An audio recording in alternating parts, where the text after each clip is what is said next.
people who don't know where Northeastern Hill University. Yes, sir. Yes, Northeastern Hill University. Yeah. Yes. So this university is located in the beautiful place of Shillong.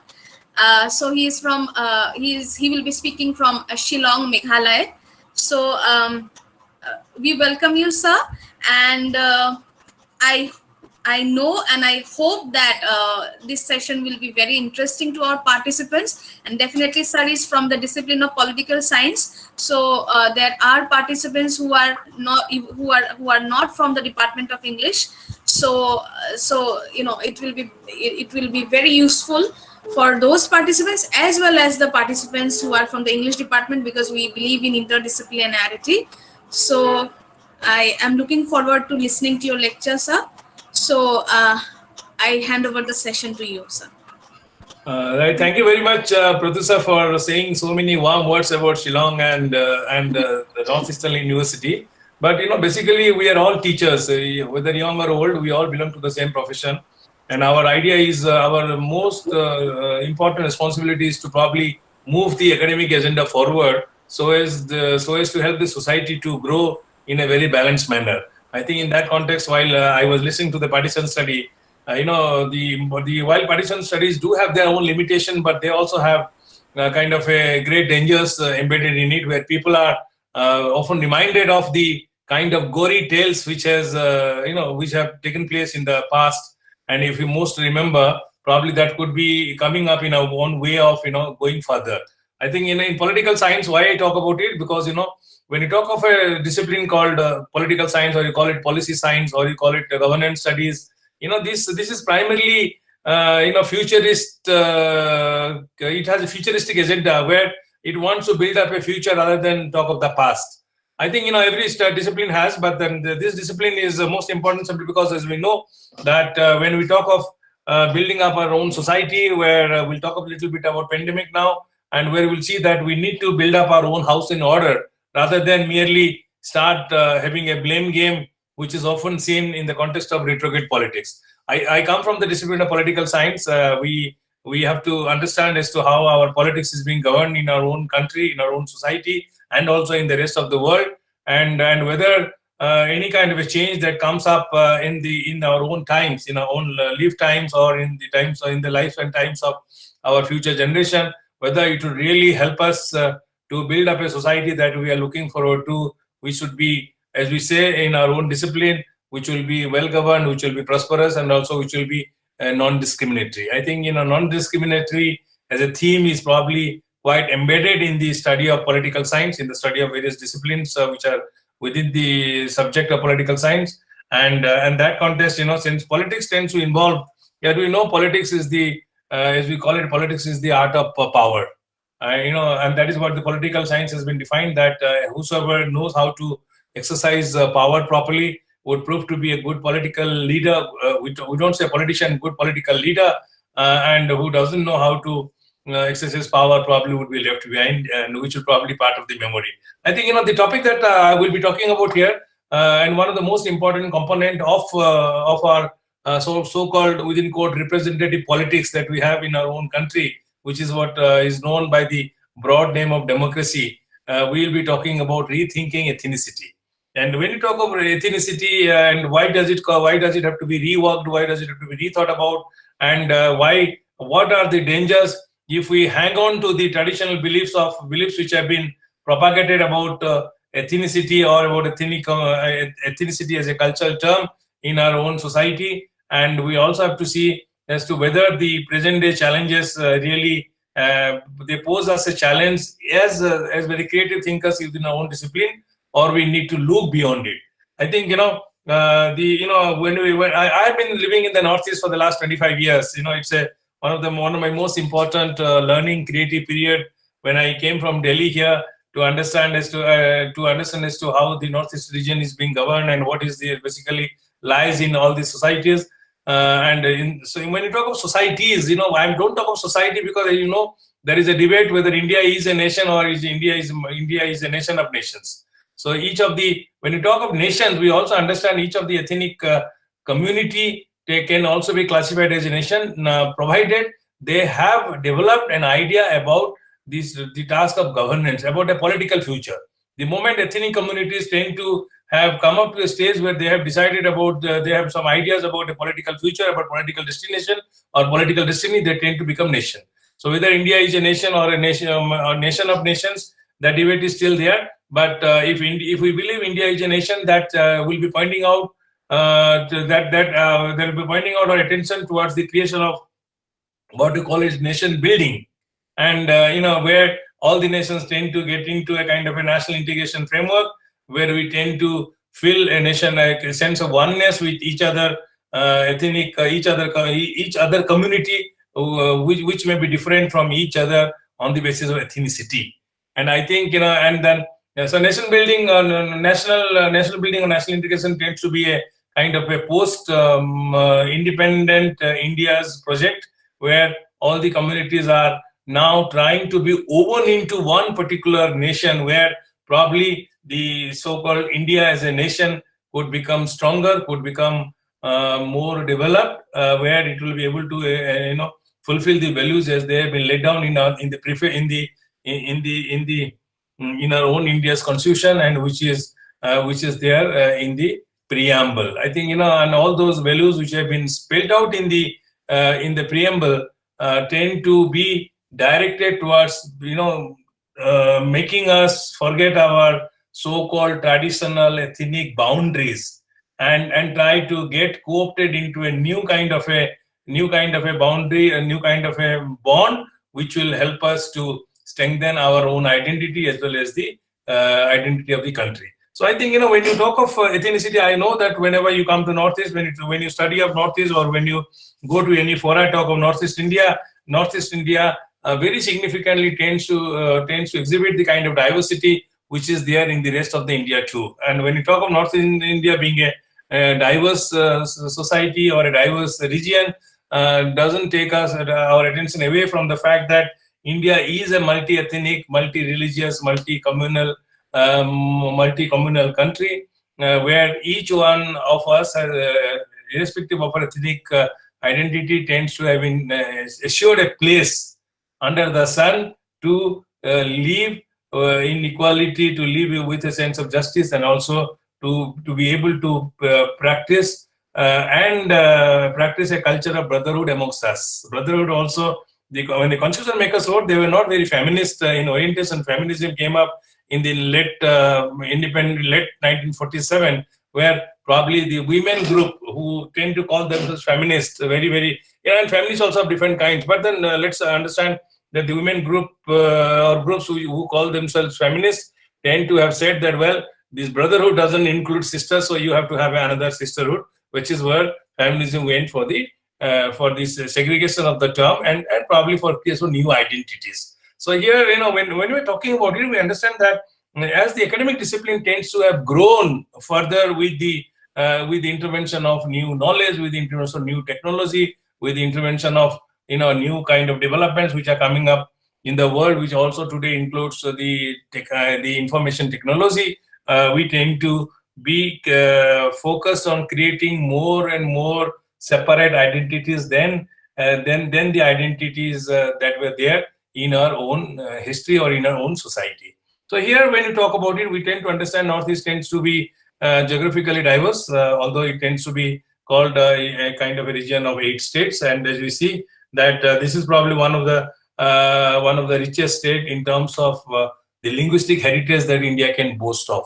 I think the positive thing, and then I think when we finish it, we'll come to know what are the issues we need to focus on. But let's understand both the positive and the negative aspects of a region from the lens of ethnicity or from the lens of ethnic boundaries. And we find that often when we talk of Northeastern India, people tend to point out that, well, the tribal communities tend to be not the same; they tend to be different from each other.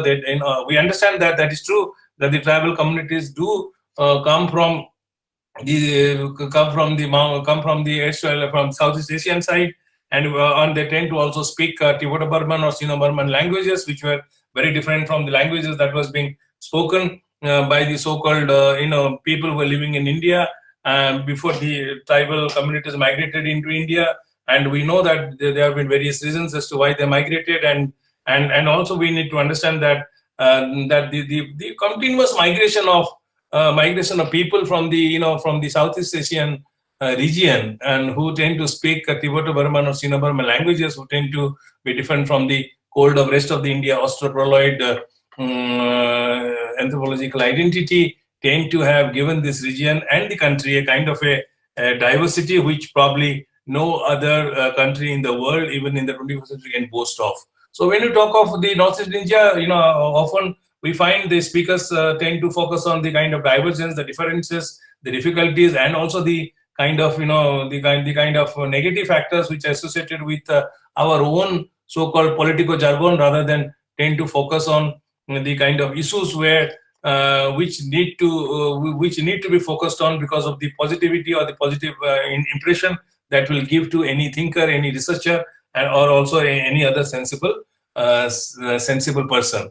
And here, when you talk about the region, we know that the region tends to have 220 tribal communities, as we say, and they tend to have equal number, 220 languages, and also, as we call it, ethnic groups that are those who are residing in the Northeast India.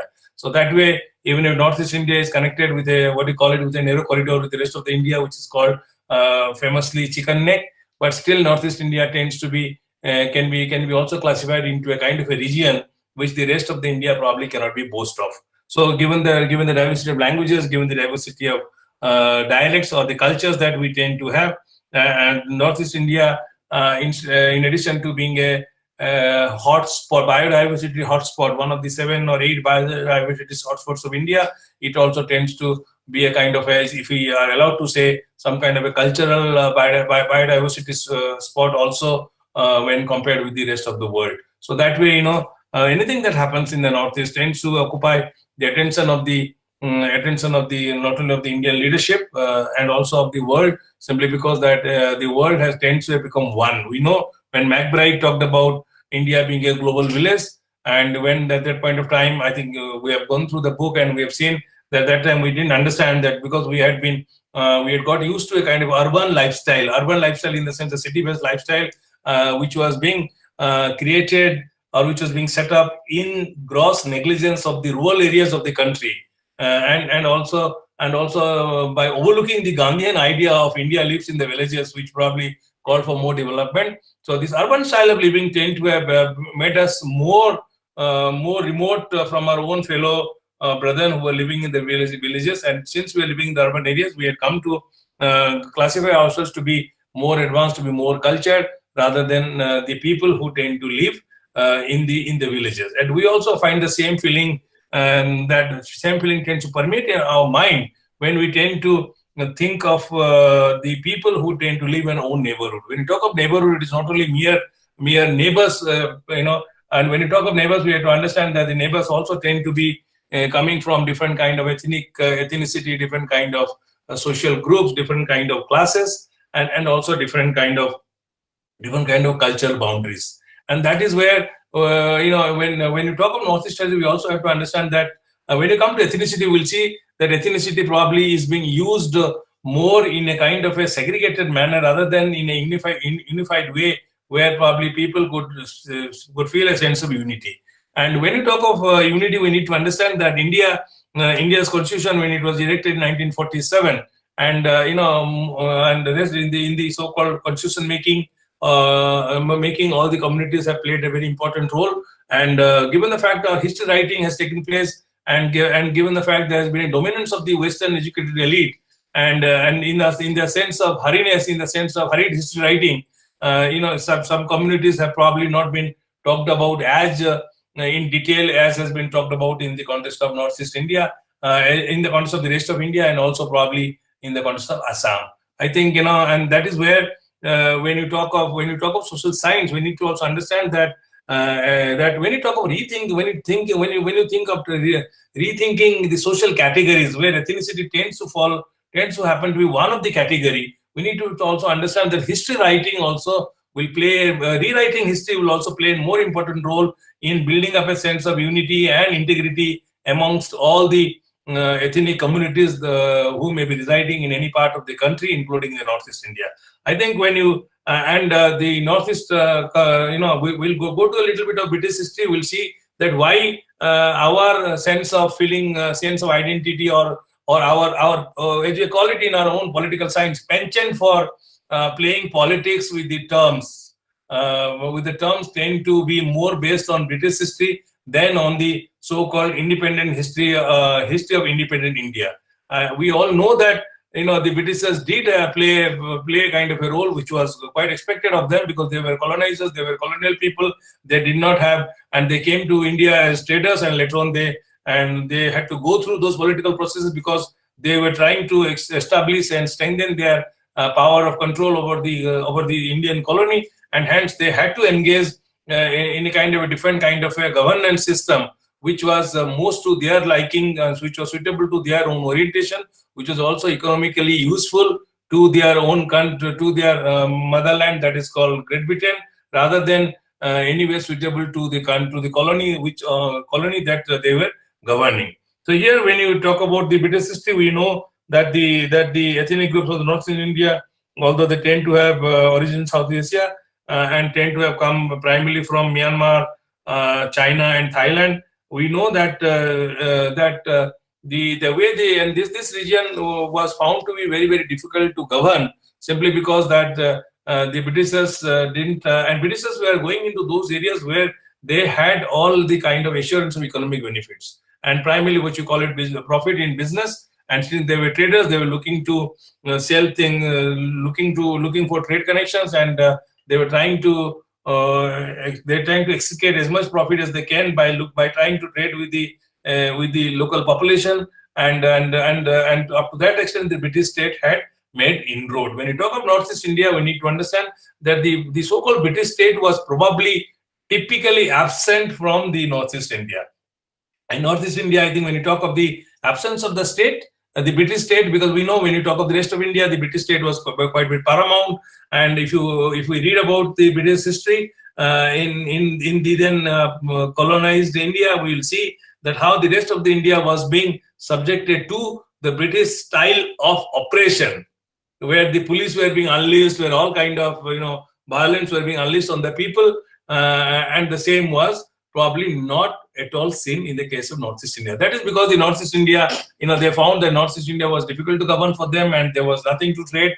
They only came to Assam, then they came up to Meghalaya, simply because they thought that these areas were easy to trade, and then also the area had something to offer by way of trade. Where when they came to Meghalaya, they came for limestone and salt, and when they came to Assam, we know that there were various other commodities where they were trying to, and tea was the most important attraction for them. So that is how, and when they found that beyond Meghalaya, they did not really come deeper into the northeastern territory, simply because they found that there was nothing to gain by way of trade profits, and hence the area should be given the kind of the governance should be governed in a way that was quite in keeping with the traditional way of governance. And that draws our attention to the Excluded Areas of Act and also Partial Excluded Areas Act, which were being followed by the Britishers, where in the Excluded Areas of the Act, where they tend to have made the village chief to rule over to carry on his administration over the excluded areas which were categorized under Excluded Areas Act, and the Partial Excluded Areas Act, which included Assam and parts of Assam and Meghalaya, or we call it the Khasi and Garo Hills, Khasi and Jaitia Hills. We find that these areas were categorized as Partial Excluded Areas Act. So why we talk of these two areas?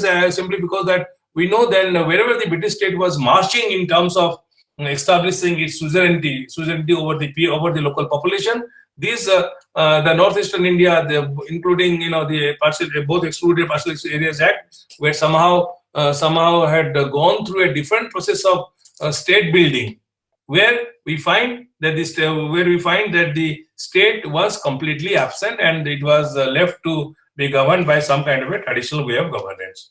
And we know that the British had acknowledged that the Britishers had also acknowledged that this area, that the kind of political boundaries that were there during the British time, during the pre-independent India, the boundaries were very, very artificial, and the boundaries were very, very artificial, and they found it very difficult to delimit the boundaries of the various regions which were part of the Assam state at that point of time. Assam province, as they call it, were simply not very easy, and hence they had just left it to own. And they knew that the kind of boundaries that they were trying to talk about was simply not in keeping with the so-called boundary studies that we understand when we delimit the boundaries of any particular any particular state or any particular society, which will be given the kind of statehood in the future.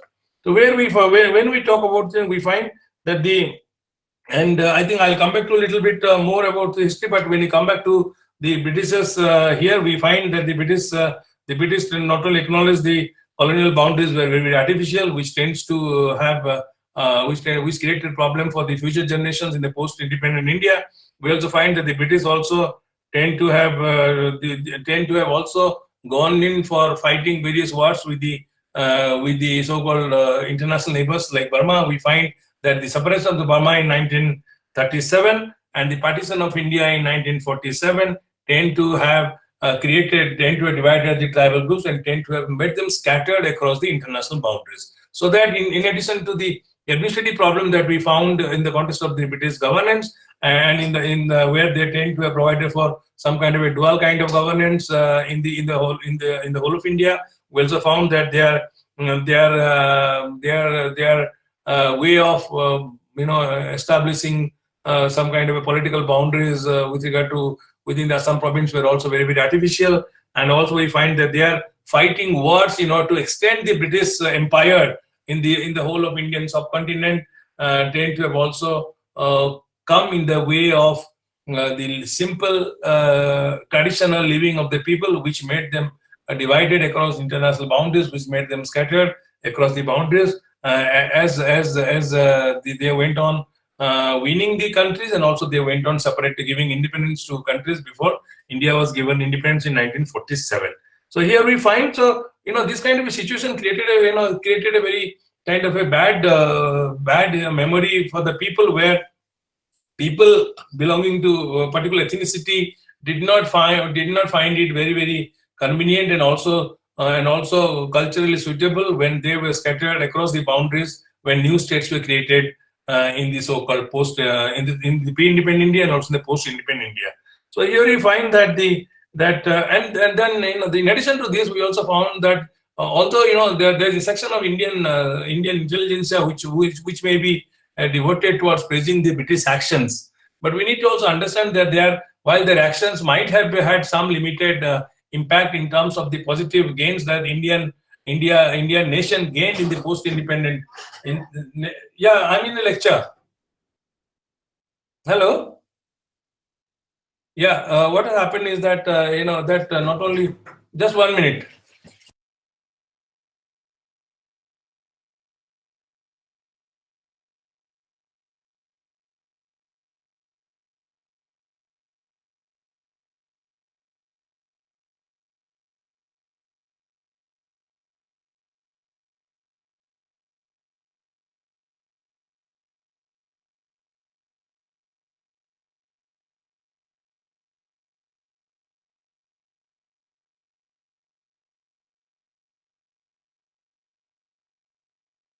Sorry, there was a visitor and I had to attend this today being a working day. But nonetheless, we also to understand that in addition to the kind of governance system that they tend to have practiced in the pre-independent India, we also need to understand that the Britishers can also be held responsible for having created and perpetuated the ethnic boundaries that we seem to be existing within and across the ethnic communities who are residing in the so-called present-day India.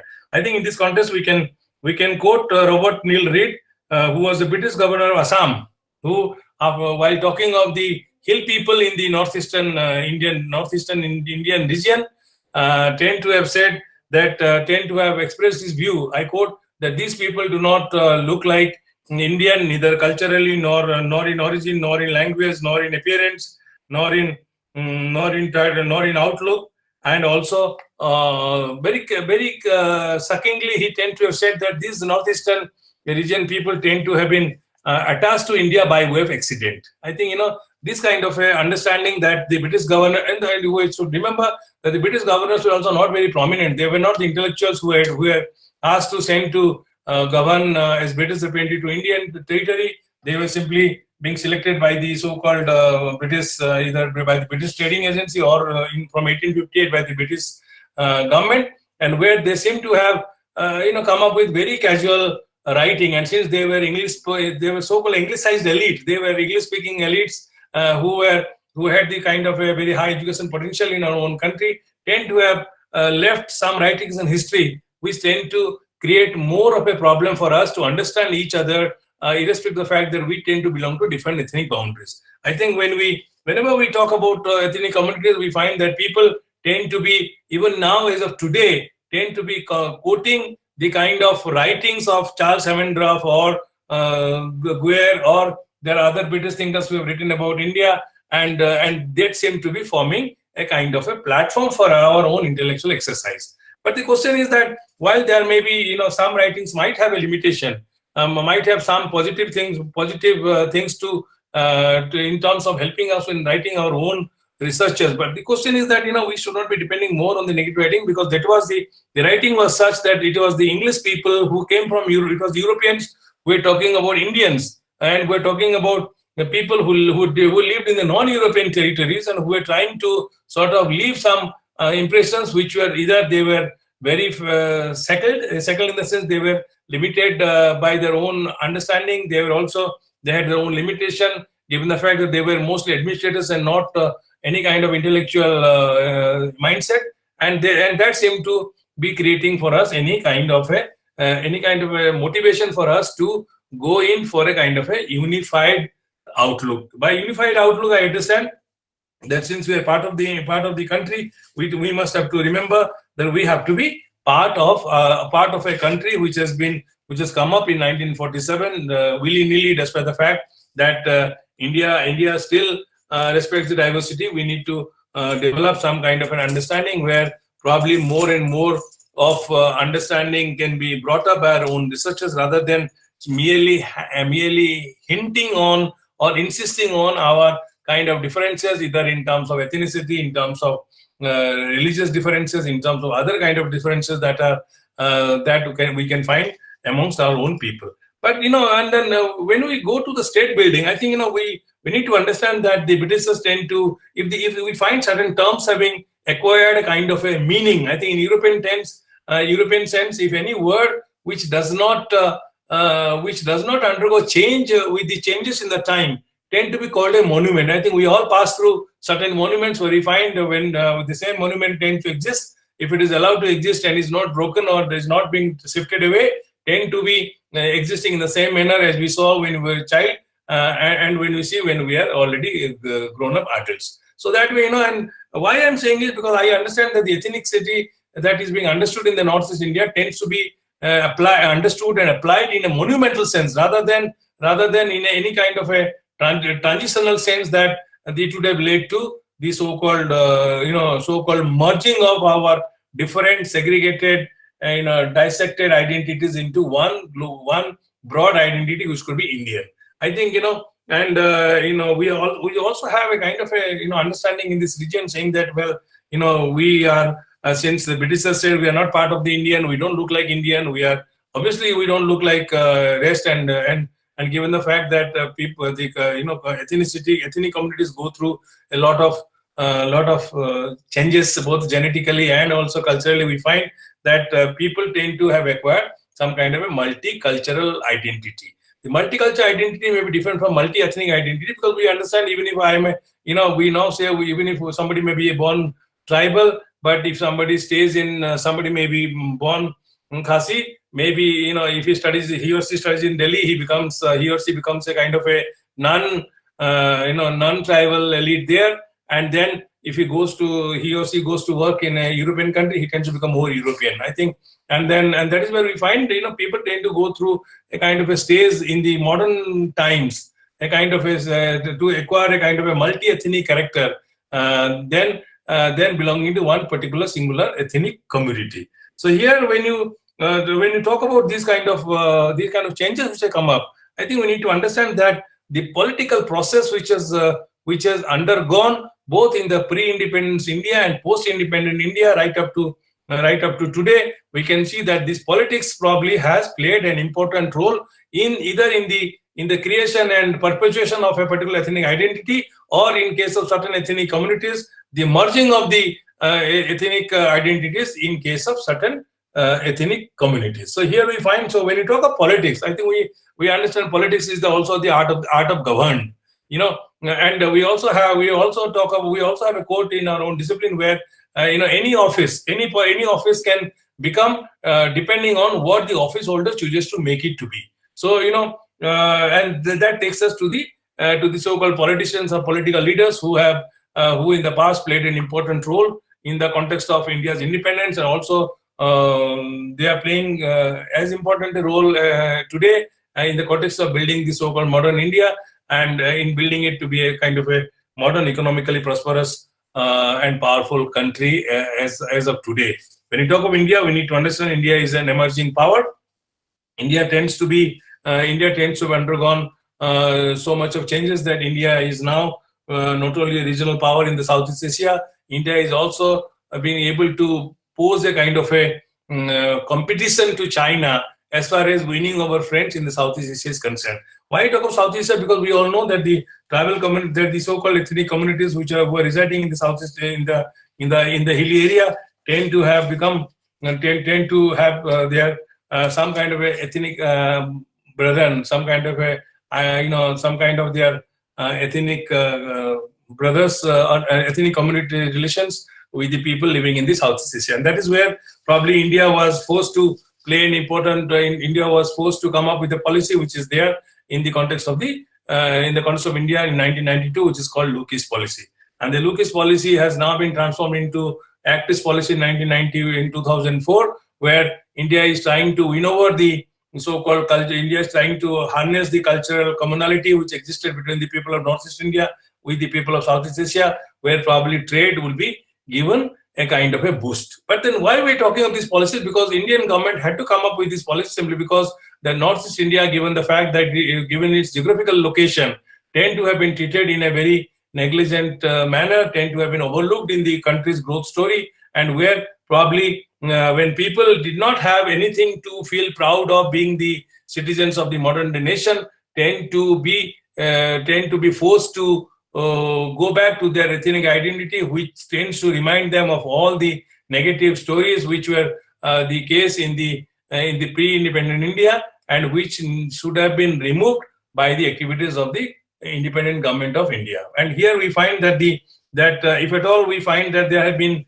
these new policies which have come up, which are supposed to be providing people with a kind of a hope and also realization of their dreams. Probably then people would not have to have any more way or any more dependence to depend on their own ethnic communities. In political sense, we talk about that. When you talk about these communities, we also understand that this kind of dependence on our own ethnic primordial. I'm talking primordial because I don't.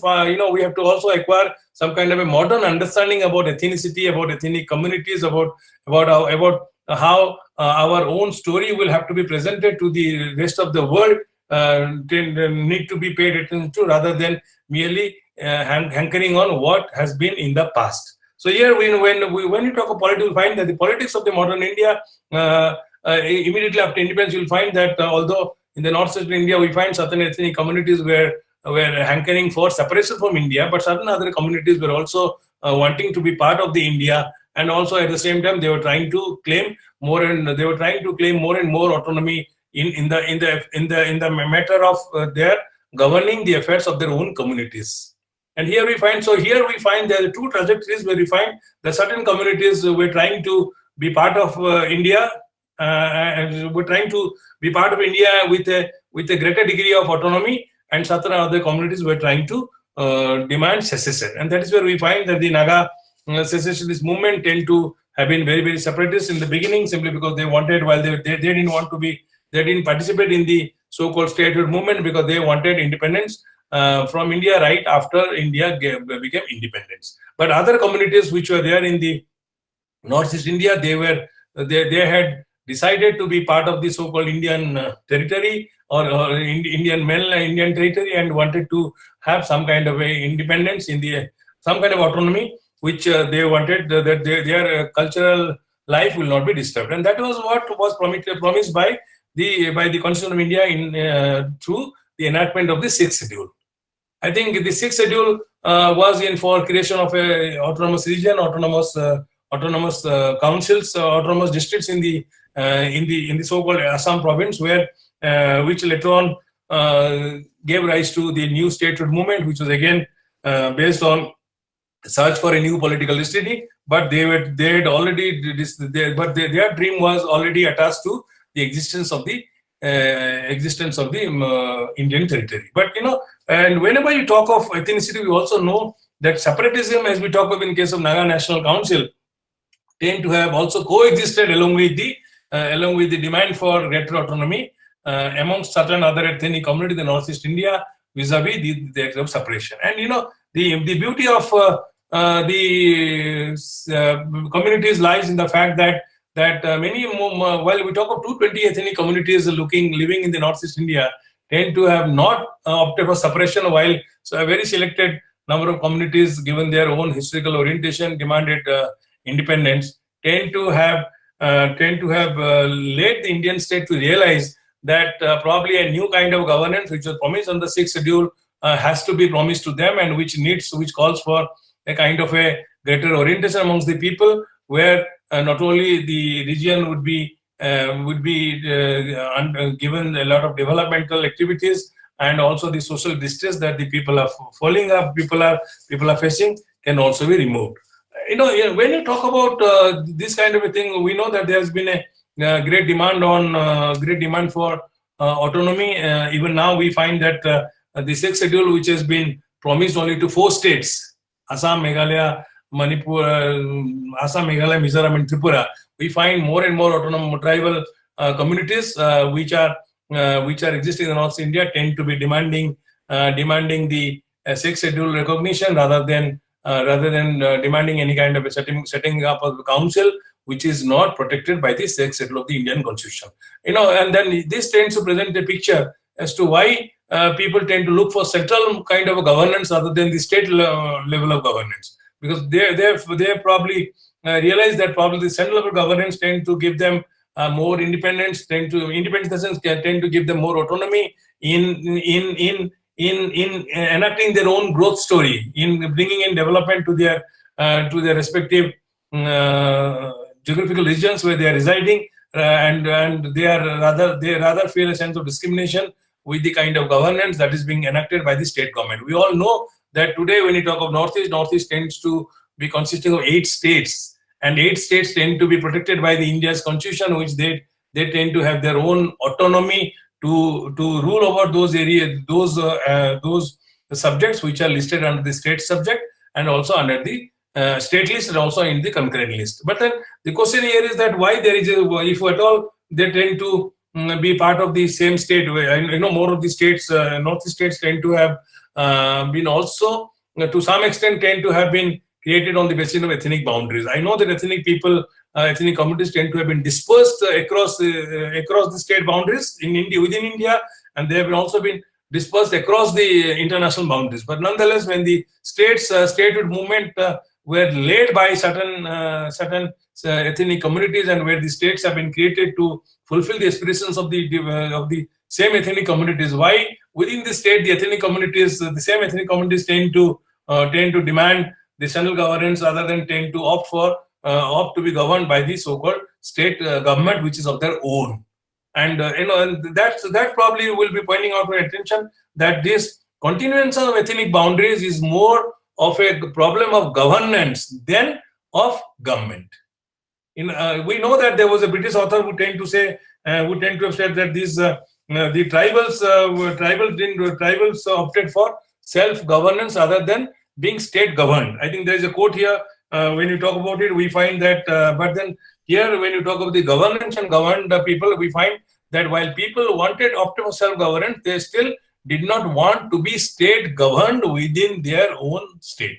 So here it tends to be pointing our attention to the problem of representational politics that we tend to have, which is known as democracy. We know democracy is not, although it is democracy is said to be of the people, by the people, for the people, but the way democracy has been practiced both in Europe and in the rest of the world, we find that democracy tends to have not been able to fulfill the aspirations of people of all ethnic communities or race or any other social boundary, as probably was being hoped for within a democratic structure. So democratic structure, as we know, tends to be dominated by the so-called elites of certain other communities. And here the elites tend to play an important role in the context of promising or assuring of good governance. And if you talk of the Northeast India, when you talk about the ethnic boundaries or the ethnic community, we tend to find that most of the ethnic communities tend to be at war with each other. Why call it war? Because they tend to be fighting with many other ethnic communities within their own vicinity in search of a separate homeland, because they did not find their living very easy, simply because they were probably being governed by the so-called elites of other tribal communities in the so-called multi-ethnic state. So when you talk about ethnic conflicts, we find that ethnic conflicts tend to be scattered over the region, and ethnic conflicts tend to be merely a conflict between any two or more ethnic groups, contesting ethnic groups, which either are led by a kind of a self-exaggerated sense of understanding about political, social, or economic differences, or they tend to rather exaggerate the differences, or they tend to rather be led by the discriminatory practices, which are being practiced by not only by the non-tribal communities who may be residing in the vicinity or within their own state, and which is also being seen to be practiced by their own ethnic tribal brethren, although they may be belonging to different ethnic community. So here we find this democratic polity that has been promised in India, and that is still going on, tend to have led the individuals of different ethnic groups into a kind of a conflict. But then, if the conflicts tend to be a kind of a permanent feature in the context of the northeastern India, we need to see that these ethnic conflict, if they become a regular feature, it's only because these conflicts are primarily being used by the elites to create a kind of a political destiny for themselves, rather than for the benefit of all the communities that we may be talking about.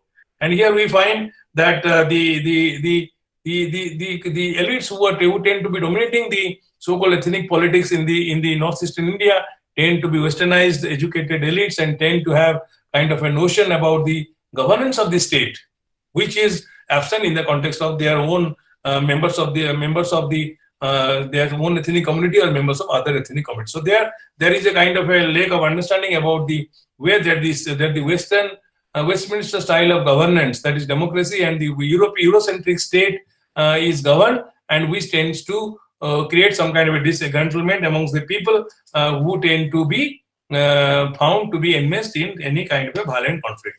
Then we also find that when Northeastern India has had the kind of a from 1972 onwards, we have had a kind of a statehood movement where most of the states have come up in the later stage, but we find that the kind of a governance which has been adopted by the respective state governments, I'm not saying that it is not present in the rest of the India, but when we talk of Northeast India, we find that Northeast India tends to be practicing a kind of a politics which is typically not very prominent in the rest of India, which is known as patrimonialism.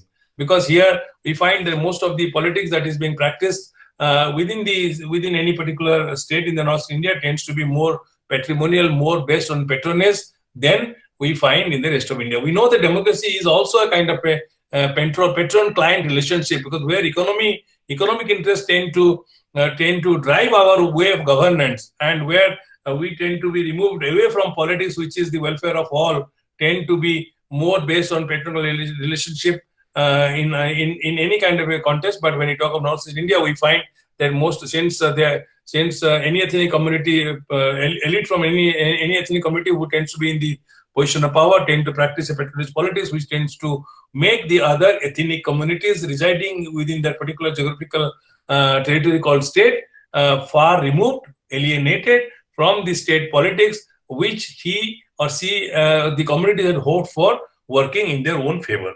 So here we find that probably this kind of a political process which is being followed by the so-called elites tend to be responsible for the creation and perpetuation of ethnic boundaries that are present in our own India today. And today, even after having so many years of liberal education that we have had, and 75 years of India's independence, we still find people tend to be talking about their own ethnic origin and tend to be talking about race and ethnicity rather than tend to talk of any other modern identity which modern ethnic communities of the rest of the world tend to have acquired for their own form. I think, why we're talking about it, because we know that the development history in the own country tends to have not been same in case of the whole India, in case of different regions. Here we find that when you talk of Northeast India, we all understand that because of lack of development, there is a kind of abundance of poverty, while in opposition to abundance of plenty. Because there is abundance of poverty, there is also, we find the politics of exclusion tend to be followed. We also find there is a kind of a tremendous, not only lack of rights and equitable development for the people. That seems to be also a kind of a discriminatory way of development practices which are being followed, where we find that within the region, the certain areas tend to be developed much faster than the areas which are left to develop much later, and that tends to perpetuate the feelings of discrimination. That also tends to lead people to have a sense of feeling of alienation from their own political system, which has been in practice within their own state, within the quote liberal democratic political system. And we'll find that the people tend to be deprived of the rights, and they tend to be also kept away from the rights of right-based development model, where each community, depending in keeping with their level of non-development, should have been paid more attention to, but that is being neglected simply in the name of lack of funds and in the name of lack of any kind of a demand. And that tends to be responsible for the kind of demand politics that we talk about in the Northeast India. I think, although in the beginning we saw there was a demand for the new separate statehood, which we saw will be bringing an end to any kind of differences that may be existing amongst the different communities who are residing in the region. But we find that due to gross neglect of development and also reaching out to people in the way of the developmental gains, these identities tend to have become more and more accentuated. So today, when you talk of Northeast India, we'll find that people tend to talk of their respective identity because that also seems to give them some kind of a political orientation. I'm not talking of power. Power is obviously comes with the orientation, but when you talk of this kind of separate, segregated communities in terms of ethnicity, we tend to find that we ourselves are probably keeping ourselves away from the so-called modern day development, which, although it is classified by competitive capitalism, however, we should not think that we are not there to compete, and we should rather be able to get things by somebody's favor. And we know that this kind of a favoritism, which is known as patronage, tends to complicate the political processes much more than what is promised by constitution. And we all understand that India's growth story has never been the same. And given the fact that the representative politics is certainly a vote bank politics, and where people or communities will have to group themselves into some kind of a new political identity in order to be able to command the attention of the political leaders, the decision makers, in terms of their vote share. People in the Northeast will have to become more political than what they are today, that is non-political. I know in certain areas they are more political, but then that political seems to be more based on personal interest than based on the social interest. And when we talk of Northeast India, we need to understand that given the fact that there have been peace accords which have taken place in order to solve the problem of the region, but however, peace accords have not been able to be the answer to the problems of all the ethnic communities, or even to the members within the ethnic communities, where we find that any peace accord which is signed with the government by certain by certain members of the leaders of the ethnic community tend to be overtaken by the militants, who tend to destroy those accords and tend to demand a new kind of secessional politics, which tend to complicate the way of governance in the region. And here, whenever I think when you talk of research in the region, we need to understand that, I've seen in my own ways that probably people tend to also not try to go into kind of newer areas which could intermingle with our own understanding about our own region, about our own society, about our own practices, about our own beliefs, about our own senses or knowledge systems, where by interacting with the external modern, I'm not saying postmodern is a different question altogether, because modern kind of systems where the knowledge which could be gained by doing research into our own communities would be more self-enriching than self-denying. Why I talk about self-denying? Because whenever we talk about ethnicity, people tend to start finding out as if some kind of a glory which is involved in the studying of our own history with regard to our own ethnic communities. So here I think when you talk of research, we need to also understand that given the fact that the ethnic communities, the tribal communities, are not at the same level of economic development today compared with 1947, we find that amongst the tribal communities there has been a sizable growth of elites. India not only boasts of 500 millions of middle class in the country as classified by US Fortune, but we also have within the 500 million people of middle class origin, we also have a sizable section from Northeast who tend to be belonging to the middle class, and if I am permitted to say, even to the upper middle class within the so-called Indian economic story.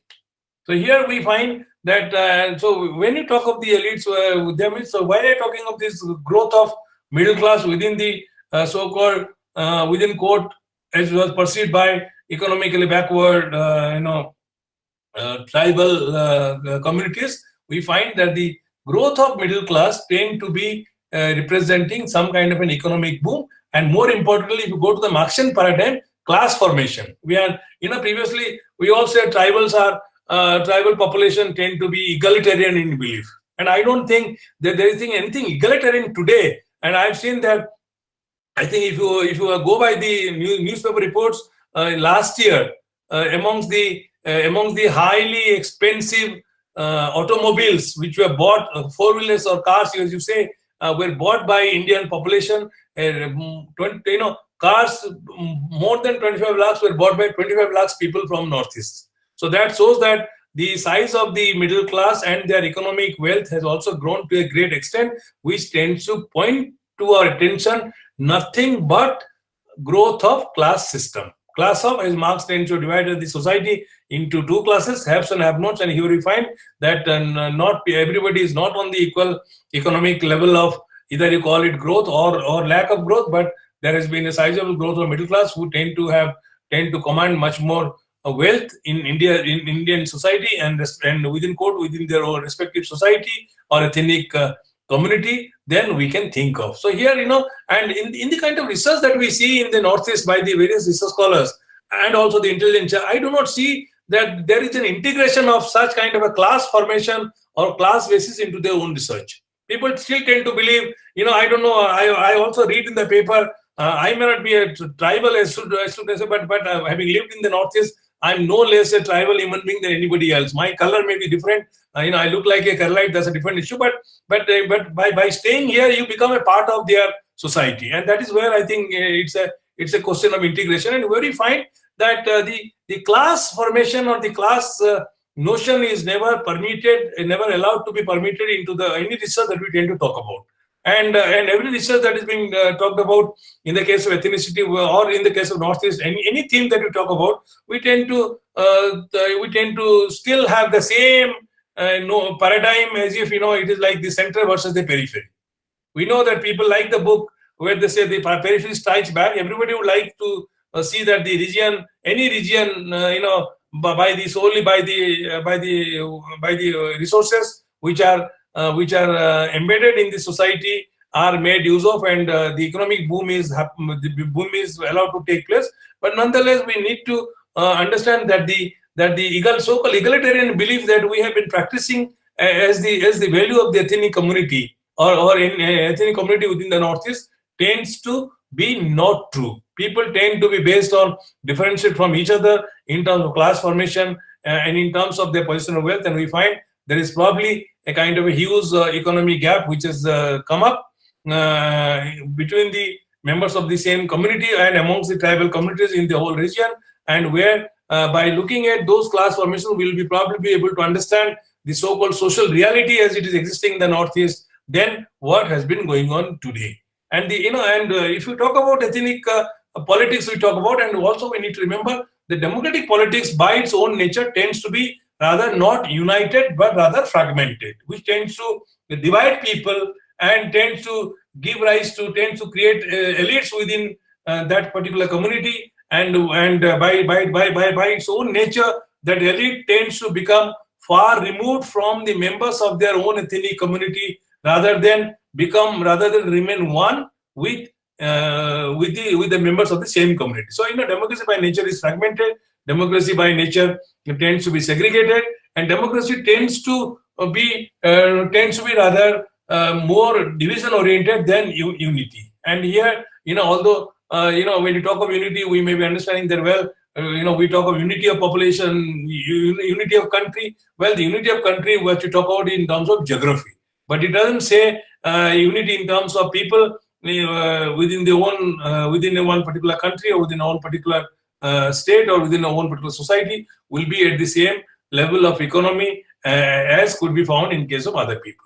So here, when you talk of this class formation, you need to, I think, when you start looking at this class basis of any action, be it political, social, or be it economic, we will probably be able to understand as to why, as to how we tend to have been pushed behind in the context of the growth or progress story of the country or of the region rather than what it has been projected to us. I think, in this case also we'll have to see that. I could see that from the Northeast, a lot of young people tend to be technology oriented, and they tend to use technology not only in their own education but also in their own in the context of employment, in the context of their own economic activities. And I think more and more use of technology should also be helpful to us to understand and change our own traditional beliefs. I think there is a tremendous pressure on the population belonging to lesser developed ethnic communities to stick to the so-called local costumes. I think culture is all right, culture is very good, but then that culture should not be pushed to the level of being the custody of a few members of the community, and rather than being practiced as a kind of a universal value within that particular community. I think and if the cultural practices are probably followed, that will lead to more cultural preservation and promotion of a local culture, which includes folk culture rather than the culture that we talk about in a limited category. And I think I've seen, when I passed through Assam, I've seen that we talked of feminism in the beginning. I think I don't have much time to go into feminism, but I understand how what is the activity of feminism and what feminism should do to make everyone feminist. I think there is no harm in everybody turning into feminist simply because that whosoever supports the cause of the downtrodden, the marginalized, the neglected section of the Indian society, which includes women, is a feminist. So even as a male, if somebody becomes a feminist, there should be no harm to. There's no shame to be attached to being a feminist, because you are as an educated person. We are trying to fight for the rights of the people, including people within quote women who probably have been downtrodden, marginalized, and in a way excommunicated from the Indian community, where they are being not being given equal place in our own society as they should deserve. But when you go through Assam, I find that the traditional costume, which is a part of the traditional culture of Assam, tends to be more practiced by the girls than by the boys. When you go through the co-ed schools, you find that the girls tend to use mekhla chadar, and then we don't find that the boys tend to wear dhoti kurta or dhoti shirt, as was the local costume. So here, and here in our own research, I think we need to also break the boundaries. I think in the case of feminism, we have the saying of going beyond the glass ceiling, right? You all know that if a woman becomes the president, a woman becomes the prime minister, a woman becomes the CMD of HP, Hewlett Packard, or tends to become the in the chief of Indian operation of Coca-Cola or Pepsi, or you find anywhere, we tend to say that breaking the glass ceiling. So we need to also break our own boundaries in the context of our own traditional idioms like culture. The culture preservation can be done more and more when we tend to make it a kind of a value which is practiced by all. I think, and if a research tends to focus on this critical aspect, and rather than merely stereotype the kind of writing or research that has been done so far, I think that is going to not be useful for us. And that is where, that is where I think our research should be. And when you talk of pandemic, I think, we have to have two more themes, which is what we know about globalization. We talk of global village today. When you talk about globalization, we know globalization tends to be pushing the kind of economic integration of the societies or the countries, as if you like, to form one particular union or what is known as common market, where probably people are being forced to get accustomed to the economic habits in terms of purchases and consumption of Western goods, which are being produced by the so-called multinational companies of the West, or mostly multinational companies of Europe, and where we are under more threat of loss of culture than loss of our consumption habits. I know we are more into Western consumption, but the more consumption of the Western cultural idioms will be more damaging to us than what we tend to merely believe in Western consumption.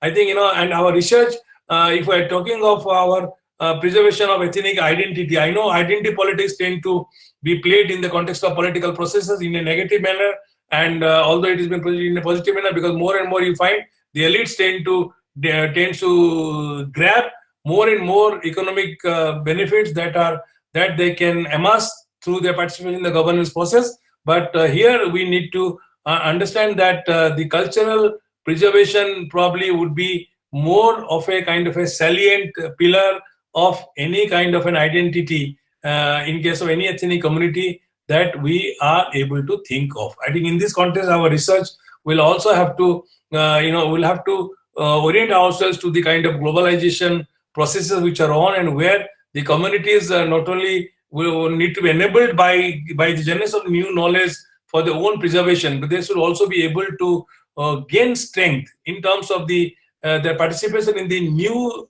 processes of knowledge generation, which would help the community more than what it is today. And in this context, we find that when you talk of pandemics, we find that the pandemics probably, although it is being thought of a kind of a neoliberal agenda, where we find that more and more resources are being now siphoned off from the poorer country to the rich country. We know that which are the pharma companies which are trying to sell us the vaccine. India might have made the vaccine, but the vaccine tends to have come from Oxford, AstraZeneca, and also you find Pfizer. Other things are come now. India has 5 types of vaccines, but the vaccines tend to be owned by the so-called pharma companies of the West, and how the pharma companies tend to now stand to gain earn more profit by selling their vaccines in the context of the pandemic than what they used to gain before. So here, in the context of pandemic, we find that not only there is a kind of a near resource flow which is taking place from the periphery to the center, as was the case during the heydays of capitalism, or we call it imperialism. We find now today that under pandemic, all kind of identities are now being merged in the context of the need for survival. And when you talk of survival, it's not survival of the person per se. It also tends to involve the questions of survival of communities. It also tends to involve questions of survival of the nation state, or if you like, country. It also tends to involve what is needed survival of what is called the so-called cultural unity of the respective ethnic communities, different communities who tend to be residing in under our own earth, and which also tends to involve the notion of climate. I think during the COVID, we might think that the COVID tends to merely result in the killing of people, but we find that the same burning of people or burying them under the earth tend to be also associated with the so-called climate change, which is now being seen increasingly in our own earth. and which also needs to be paid attention to. I think when you talk of the question may be arising in the mind that how does ethnicity tend to interact with the climate change, or with the so-called with the so-called global climate management which is being talked about. I think here we find that in the earlier days when there was no science, I think science came up very late in the 20th century, or slightly to be in late 19th century. But we find before late 19th century also the ethnic communities were also very much existing in our own earth. And if we at all we earth, when there was no science, there was no scientific instruments to talk of the weather, to talk of any other kind of warning system, we find that the traditional knowledge system was very much present with the so-called with the elders of the various ethnic communities. Through that knowledge, they were able to forecast whether there will be rain, there will be flood, or there will be drought, and there will be any other climatic disaster.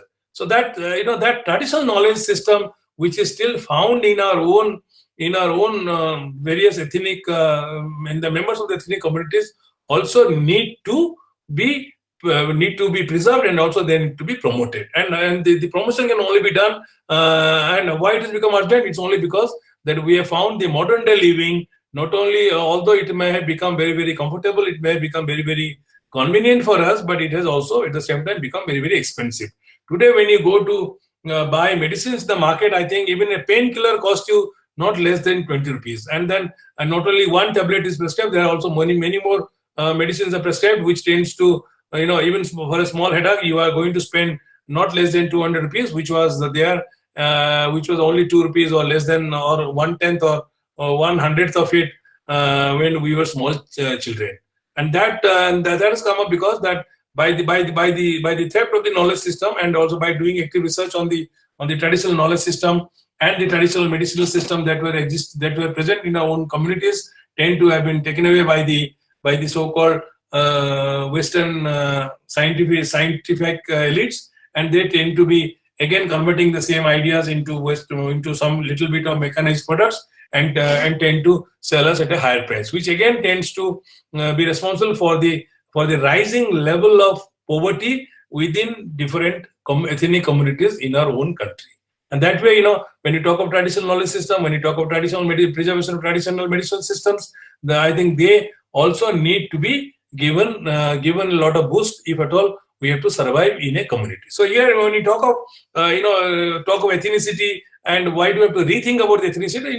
The argument that is to be kept in mind is that we have to rethink our own boundaries. Most of the knowledge system that we tend to be familiar with tend to be self-created. If you talk about a boundary of a country, it is also artificial because somebody has done it and people have accepted it, but it is likely to change. And so also our knowledge system should also be accepted as something which is not very limited. It is limited for the time being, but the more we are driven by the curiosity to learn, the more we'll be able to push our own boundaries. I think, and when you talk of ethnicity in case of Northeast India, instead of being bound to our own respective ethnic community, either in search of sort of glorifying the kind of present day practices, and also in search of not trying to bring up the negative practices which need to be refined and reformed in accordance with the demand of the time, should also be kept in mind. And that, and these boundaries are when you talk about community, it is a self-created boundary. Knowledge is a self-created boundary, and also our way of looking at a particular problem is also self-created. I think the desire in the modern day 21st century is that we need to develop adequate amount of confidence by way of knowledge that we are able to come up with new ideas which will not only be able to hit or to attack the traditional negative beliefs which may be hindering our way of growing into very prosperous communities than what we are growing today. And I think when you talk of this economic growth and social growth, we will not be talking of, because social growth people tend to develop aided by the economic motivations, or you call it economic factors. But we need to understand that these economic factors, they tend to play an important role in the context of entrenchment of traditional boundaries of ethnicity, is primarily driven by the so-called economic practices. I think, I do not know, when you read the literature today, if you read the Western literature, you'll be probably be able to come across the females, the women trying to venture into all kinds of socio-economic roles that are available in that given society, and are trying to do much better for themselves. I think, but in the case of our own research, we don't see that anybody talking about any kind of a women succession and women success in various disciplines. I think, and also one needs to also understand as to why women have not succeeded. The same women from Northeast do not succeed in Northeast Indian societies, and they have to, and while they succeed in the rest of the India. You to go to Bombay, you go to Delhi, you find the ample, plenty of people, both men and women, boys and girls from Northeast, doing well for themselves and trying to compete with the rest of the India, whom we feel educated, and trying to do much better than the others in various spheres of life. But and here the kind of social boundaries which tend to exist within the communities also need to be broken off. Simply because I think whenever we talk of social boundaries, we tend to think probably our society tends to be much more. Ma'am, just 1 minute.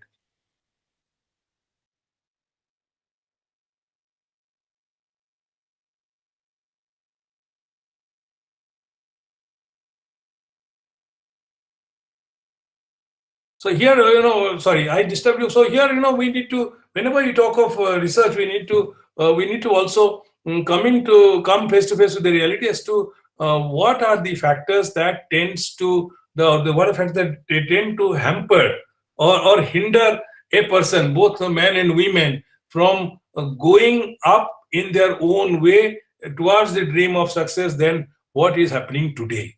So when the way I look at the various social categories, including ethnicities, that I know I don't, we tend to be looking at it. We need to understand the modern orientation. We need to combine the modern beliefs, the modern practices with our own traditional beliefs, which we find will be a kind of a heady combination, where we find that the knowledge that is generated from the region will probably be of much more help, and much more will prove to be much more sanguine than what we tend to borrow from the research of the rest of India. And that is where we, by looking at each one of us as a good researcher, and also by looking by trying to bring in the kind of a rebel instinct amongst us, who are willing to break down the social chains, and trying to come up with newer kind of knowledge, newer understanding about the subject that is available in the Northeast India, would be more useful to the society of Northeast and the rest of India than what we find today. And when we talk of these social change, we are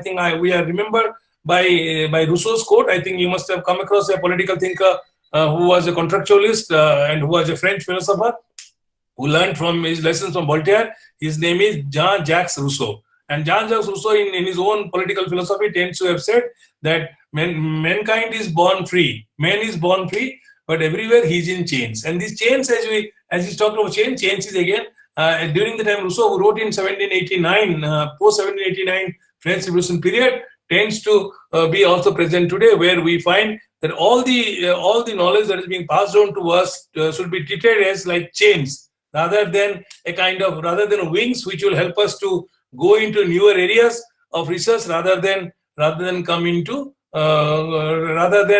being limited to the traditional, age-old, uncritical, and also to an extent unscientific beliefs that are permeating in our own society. I think I will end here. I do not know whether I made sense or not, but this is how, as a researcher for 25 years in the Northeast India, and I think that I thought that the ethnic boundaries need to be looked at, and there was no time to go into a pandemic. But I think when I come back later, when we talk of gender, we'll probably make it more research oriented than what it is today. Thank you. Thank you so much, sir. Definitely, you gave us a lot to think about, because you not only address the problems about this idea of ethnicity in Northeast, but you also gave us new directions, like how to think about it, or the kind of solutions that we need to make, right? So I there are some participants who have been posting their comments, and they are in complete agreement with you. So they have been writing certain things. And is Jitu Bora here? Jitu Kumar Bora? Yes, ma'am. Okay. So I request Jitu Kumar Bora to summarize and conclude sir's lecture. Thank you. Thank you, ma'am, for giving me the opportunity to summarize sir's lecture. Sir is talking about the diversity, biodiversity, and dialects of the Northeast India.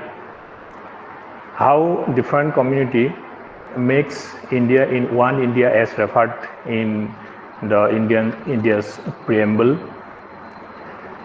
Sir is talking about how India is a multi-communal, multi-ethnic country, and how all the people of India works brotherhoodly. How different community focuses more and more of showing their own identity. Sir also speaks about the ethnicity and how tribals migrated to India from Southeast Asia. How political boundaries are very artificial during British rule and during pre-independent India. Before giving independence, how artificial boundaries were made by Britishers in case of India and Burma as well. Sir also speaks how multicultural identity differs from multi-ethnic identity. Sir also speaks about political leaders' rule, the rule of political leaders in pre-independence and post-independent India. And Sir also speaks about how in 1992 India adopted Look East policy, how our own story will have to be sold to the rest of India. Then about sixth schedule, how schedule is proposed for 4 states, how sixth schedule is by the rest of India. Then Sir speaks about democracy, how democracy is not fulfilling the needs of all communities of entire India as well as Northeast India. He also refers how different ethnic groups have been created for their own cultural and political benefit. In India, we see plenty on one side and poverty in other. These are the reasons why different communities are demanding for separate states. India has the 500 million middle class families, which shows poor economic growth of India in comparison with Asia, in comparison with USA, United States of America. Sir also speaks how during this pandemic time, during this COVID-19 pandemic time, the European countries are selling vaccines to India in high rates, which shows their capitalist characters. Therefore, ethnic communities need to be preserved.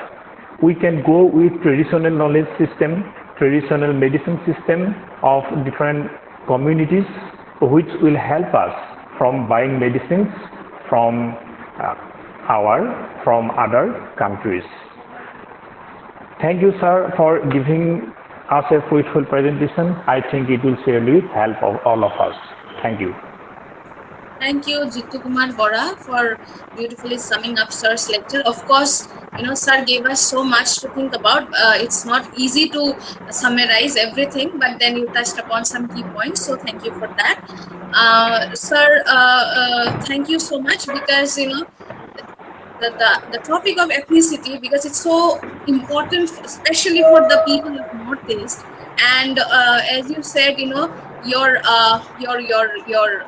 perspectives, your valuable insights definitely will help us and also the participants, to conduct research, because students of literature also are very interested in this idea of ethnicity. And since Northeast literature is something that is coming up, and that has been included in the syllabus of various universities here, so definitely students are very interested in addressing this idea of ethnicity, right? So so that is why, from your point of view, how you talk about ethnicity as a political scientist, that was something very rich and very interesting for us, sir.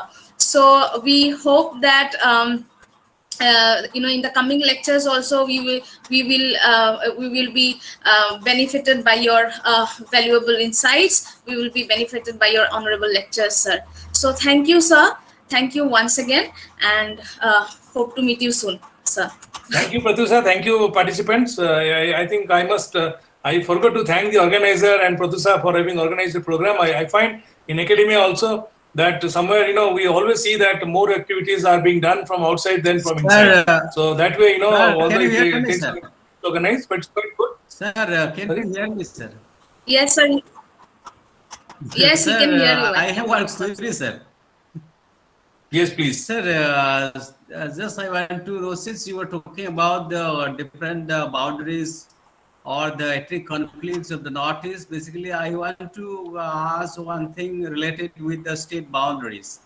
That suddenly there is a boundary conflicts have resumed suddenly from basically this pandemic period. There is a boundary conflict between the Nagaland and Assam, Mizoram and Assam, and Meghalaya and Assam. So actually from your observation, so why suddenly at a time these kinds of the boundary conflicts has taken place? Because earlier what we have observed is that somewhere other Nagaland and Assam, it may be there, and sometime in Meghalaya, so there is a game of the time. But now suddenly we have seen that at a time, so there is a boundary conflict with Assam. So why so? Can you tell something about that, sir? What the reason is there? What any kind of hidden political agenda or the policy is there to problematize that kind of boundary with Assam?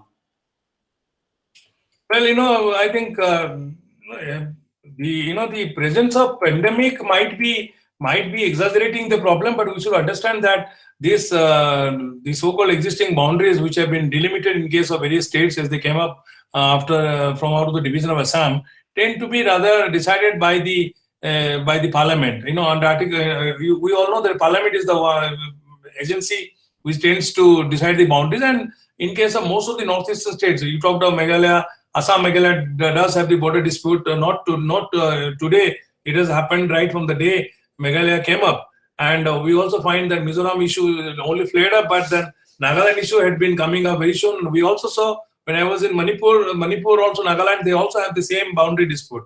The question here is that, that when unless the boundaries are complete, and we also know that the people belonging to the same ethnic communities tend to be dispersed across the interstate border, and which tends to make it inconvenient for the people to sort of maintain their existing social relations, for which they tend to pressurize. There is a pressure on the state leadership to settle the border issue. And if the border issue came up here, it's only because that it's in certain small cases that the conflict is the conflict or the difference that exists tends to be exaggerated for certain reasons, and by the, as we call it, by local politicos rather than the local mafia, as we say, and which tends to pose a greater challenge to the state of governance. I think it's not.